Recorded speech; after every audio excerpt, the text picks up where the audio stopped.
àwọn colleague yín ò lè sọ̀rọ̀ torí wọn fẹ́ kó suspend àwọn èmi ò sínú àwọn colleague mi sínú industry so ẹ jẹ́ n bá yín fọ̀ tẹ́ bá fẹ́ produce movie yẹn lọ produce ẹjọ́ yín ti ń pọ̀ jù ó ti ní wá lára granting interview left right and center dancing is unprofessional dancing is part of acts sir I'm an art student dancing is part of acts and there's nothing bad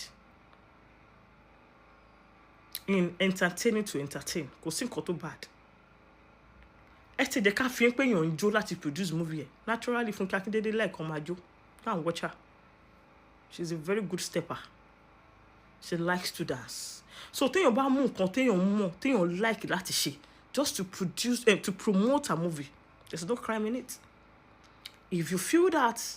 ẹ̀yin tèmi arábìnrin yìí ti sọ̀rọ̀ nípa Kúnlé Afọláyan bí arákùnrin ọ̀hún bó ṣe lọ sọ̀rọ̀ lórí interview kan wípé gbogbo bí wọ́n ṣe ń jó wọ́n ṣe gbá wọ́n ṣàwò wípé kò sí lára iṣẹ́ tíátà o bí ó sì sọ̀rọ̀ nípa Funke Akíndélé àti àwọn tó yàn ẹ́ máàkù bí wọ́n ṣe ń fi kọ́ńtẹ́ǹtì púṣì àwọn iṣẹ́ wọn ẹ̀yin èèyàn wa ẹ jẹ́ ká gbọ́ látẹnu arábìnrin yìí nǹkan tí ó bá wa.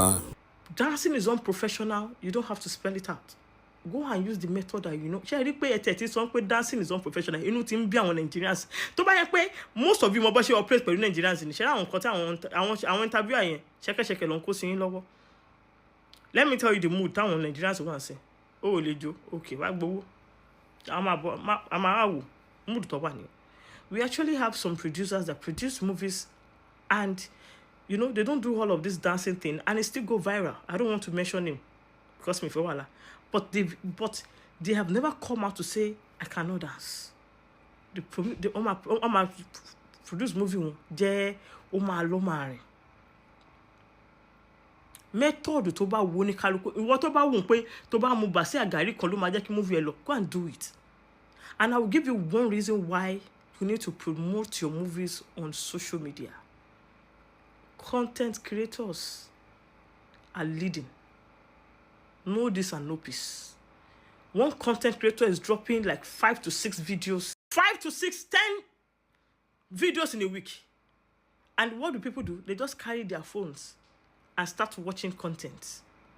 Nigerians of today hardly watch TVs.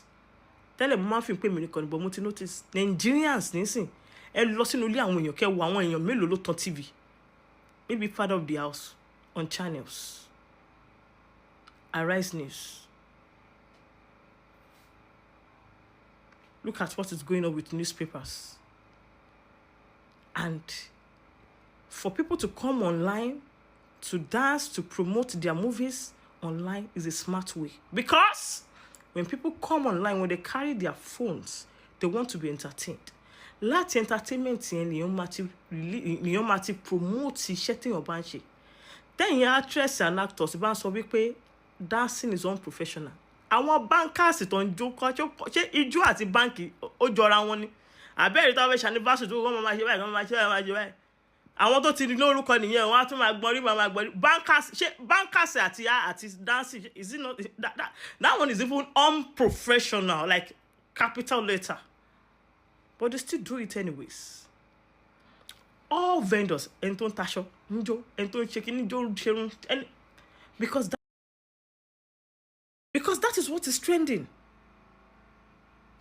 Our organization when you ti jáde tí wọ́n ti jó tí wọ́n ti demonstrate. Let me know. So if arts people are telling me dancing is unprofessional, I can't relate alone, and I stand to be corrected.